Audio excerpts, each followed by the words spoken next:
Something big is brewing, as a new report from an insider has revealed that changes are coming to the New York Rangers sooner rather than later. We're going to break down that report, as well as the outlook for the rest of the season and what changes could be made in the offseason. We're going to break it all down in this episode of Rangers Digest. But before we do that, a quick reminder to hit that subscribe button. About 68% of you who watch these videos are not subscribed to the channel. So if you want to stay up to date with everything that's happening with the New York Rangers as we creep closer and closer to the end of this season, it's free. Be sure to hit that subscribe button. Now, a new report from, and we're going to dive right into it, Vince Mercogliano suggests that the Rangers could be getting some help on the way this season still, which is pretty interesting. But let's dive into some of the specifics, and obviously go check out the article because Vince has been doing some great work. I'm not going to dive into everything that the article touches on.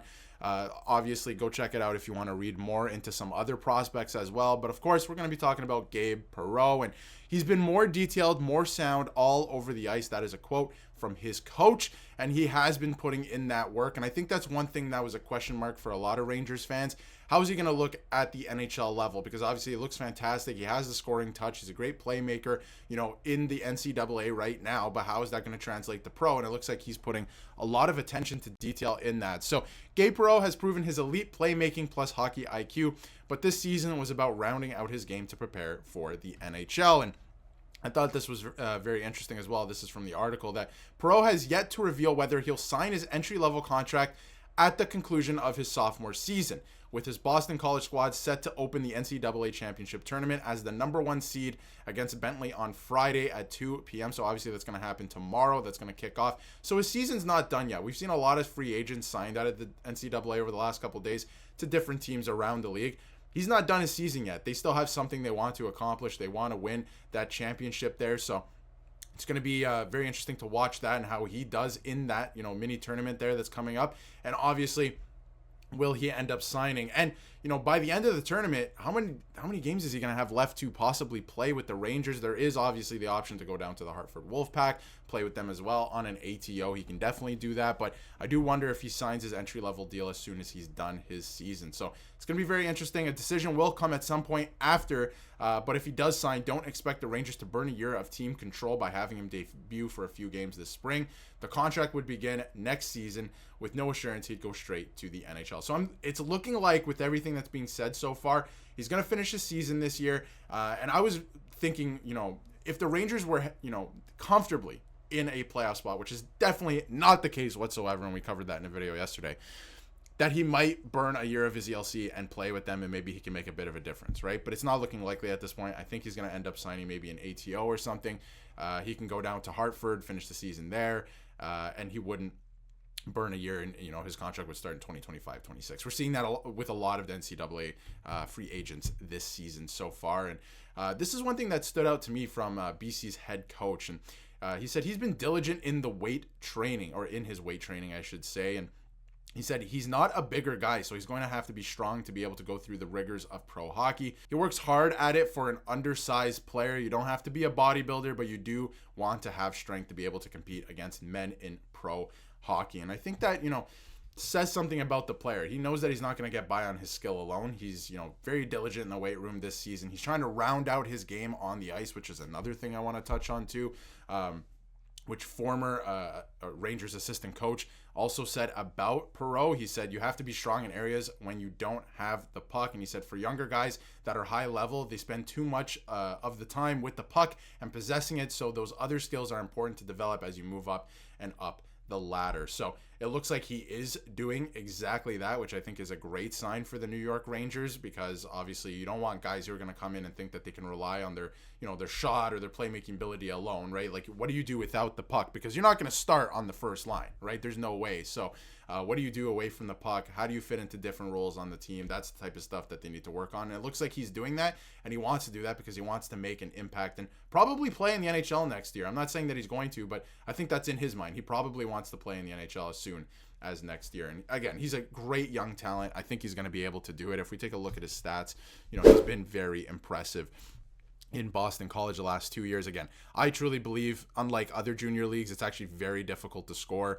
in college hockey in the NCAA, and he's doing it at a very good rate. He had 60 points in 36 games last year. In one game less this year, he has 47 points. But of course, World Juniors both years, he performed very well with the same output in both tournaments, which is pretty impressive, except this year he did not take a penalty, and he had a better plus minus this year as well. And obviously we know how that ended with the team winning the World Junior Hockey Championships there. So he's been having a great season. And again, if you take a look at some of his advanced analytics through this year, a couple things that stand out to me: great in transition, great at breakouts. The zone entries per 60 stands out to me. Obviously, we know his on-ice goals for expected per 60 is going to be, up there. I expect that. And again, he has high hockey IQ. We know he's a great playmaker, all of that. But the one thing that really stood out to me again is the transition play. He's going to be really good at that. Hopefully that translates over to the pro game and obviously the NHL. And if it does, the Rangers have a problem with that sometimes, especially in a video, I did last week where I broke that down, where I was like, the wingers have no idea what they're doing, and when the defensemen have the puck on the breakout, excuse me. So looks like Perreault has some sense in that way. So that should be very fun to watch when he inevitably makes the NHL. And one other thing I wanted to mention is this is from Statboy Steven. I'm not sure where this is from. It could actually be from the same article, but anyway, one thing that he highlighted is when he does make the NHL jump, don't jerk him around or try to bury him as a misplaced fourth liner. Allow him to settle and grow into a situation that suits his impressive skill set. So this is the thing I've been talking about with Gabe Perreault on the way and some other prospects. We know what Peter Laviolette does at this point. We know the Rangers want to get younger. I don't think Peter Laviolette is the guy anymore. Are all the Rangers' problems because of Peter Laviolette? Absolutely not, right? There's no. But a lot of it has to do with effort, and that has nothing to do with the coach. To a degree. Obviously, the coach has to motivate you. But at the same time, I do not think that Peter Laviolette is the guy to handle Gabe Perreault, because he comes in, he's going to be a young guy. Oh, you're on the third line, you're on the fourth line. No, he should be playing higher in the lineup. He should be playing in a situation that's built for him to succeed. Let's try and, make sure that our prospects succeed at this point in time. I think that's the biggest thing. And I thought this was an interesting point too. After reading Vince Mercogliano's article, and again, go check out the article, it's great, the full thing. He has some, insight into some other prospects as well. He's left wondering a major question of a rebuild. And I think that's very interesting from Blue Shirt Bulletin.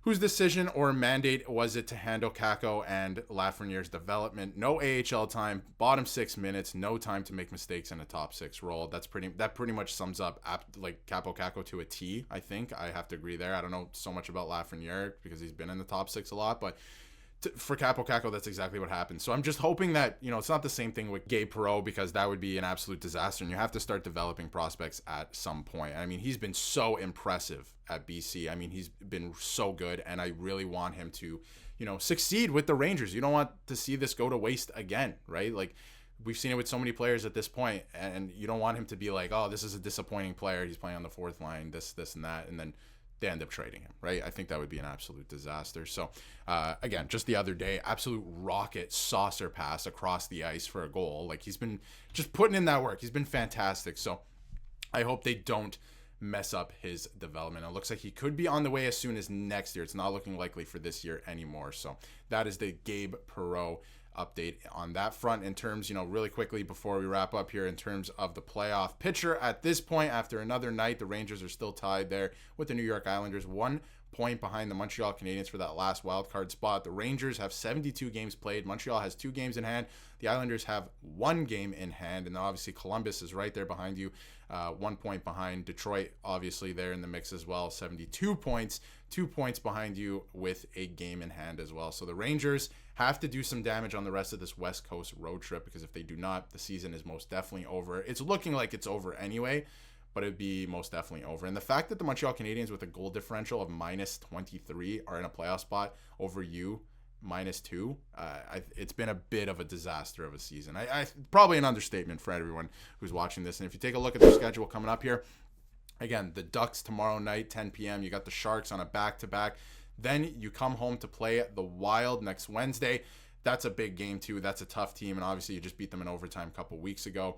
Then you're playing the Devils next Saturday. You got to win that game. Those are big divisional points. And then again, the Lightning, the Flyers. The Flyers just fired former Rangers head coach John Tortorella as well, so that should be pretty interesting. But the Lightning game, that's going to be a tough one as well. So you got to try and pick up some points early here in these next 2 games, or else it's looking rough. It's looking rough, especially because some other teams have more games in hand. But that'll wrap it up for this video. Let me know in the comments what you think about Gabe Perreault. It's looking likely he'll join the team, or the organization, I should say, next season. There is still an avenue for him to join the Hartford Wolfpack this year, so that'll be interesting to keep an eye on. And obviously what he does to finish out his season. But let me know what you think in the comments. And if you haven't yet, hit that subscribe button so you can stay up to date with everything New York Rangers.